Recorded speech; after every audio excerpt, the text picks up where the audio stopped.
ndiri bosha. Apa mandigona. Pakanandoza. Hanti unofungwa kudya here ni. Hai ndo favorite yangu manje. Manyatso kufembera.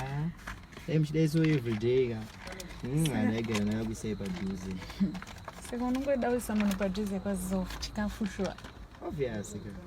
Apa mazuva usikubatika handisitomboziva kuti izvi zviri kutomboitika aiwa mukuona chika isusu mageto idzechi asila kumbotsvagawo mari handime mchitinyimawo mari toitotsvagawo mari toitiri pakutsvagawo mari zvisiri kufaya kusaidi katombotsvagawo zvinhu but zvingani zvandokuitira ndokuitira zvinhu zvakawanda wani aiwa kana izvi zvidiki-diki tomasmo mapeti issues usati mufanira kunge muchitoti sira kana makiyi ehonda padai matende makiyi ehonda mutoripa makiyi ehonda munotitatita zvine musoro remunhu ndokudza kuti zvoni ndichakutengera honda fit but for now ka iye zvino ndine nhumbu mwana wako arikuda kuchengetwa mwana wani mwana wako ada kuchengetwa aiwa ka kuti akatozosvika kuita zvemwana futi saka waifunga kuti izvoni pawakandilokera wainge wakalokera danda madha handiva part time here saka uri kutoramba here indi kutoramba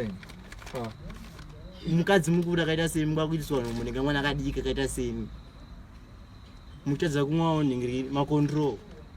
are you serious ndo mangapusa mani saka pesa papoinditi sweetheart waitongotamba nepfungwa dzangu handiti wechiko andezvebasa here atotamba kurarama here ninaimoms ndamoms vako nhasi wakunditi moms pamwe pesa pawainditi baby hair swiri iye zvino ndanyatsoperera pauri I'm pregnant right now and wakundiudza zvokuti momstori moms bribe iri kwese kana mubible check panyaya Judas naJesu you are the disciple mbandi yakatengesa saka ndini futi motongwarira kozi mune mudediswawo tipakutsvaga kurarama isimageto youth life inenge yakaoma tombotsvagawo pekuita se pekujambira mainzi nhasi wakutotaura zveugeto youth yes of course kundogara kumadheudheu apa uri kudya chikafu changu apa zvese hembe dzese dzawakapfeka ndinotenga everything mari yangu totodya ndatomboregedza haya zvakaoma tombotaurawo nekabhebi kangu achitamba mwana ndiwedu tesu tobatsirana muchengeti hamukona chika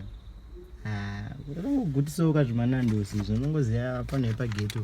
ajera kudya mangai nemaputi mazupu kaunototi postapu iri totovhunduka zvezvizvo saka munoziva kuti kana munhu angofarisawo soka unozongorasa muromo John ndati buda munomu fana nzwisisawo kuti taichirwa pana saka unoziva mwana mudiki vanongoita manyengo chero pane vaenzi maifira saka dai mango uchinzwisisawo anoti iwenyu papi pacho bana simakanyatozora ndaitaka musweet 16 chaiko chaiko John handisi kuda zvokukona buda munomu aiwa iwoto chibhebi changu hapana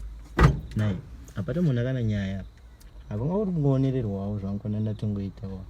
otherwise hapana cha kana uchitongondidei togondifonera 24/7 ndinitora available kasi tichikutengwa dzinobva ropa semadhara zvazvo yasanai nazvo totamanisi makatotisa padhuze ndobhoma buda mota mangu aiwa buda handisi kutomboda zvokupfeka buda zvokuita tuhasha kana ndokoti chanitsvaga zvavo chandifonera kana hasha dzadzikira uzobvias hapana kana mwana mbokubata tsanobatira ndokuita susu timasimana boy tisingatsokusevhisa inzvimbo vakaoda unovharira buda fredo iri ubude haisi nyaya pari chanitsvaga zvavo ndinowako nonsense tojaira kungochengetwa buda aiwa kana kwemimi wati kuchengetei tofanira zvandiri kuita zvishoma here izvozvo chanitsvaga zvako handozviziya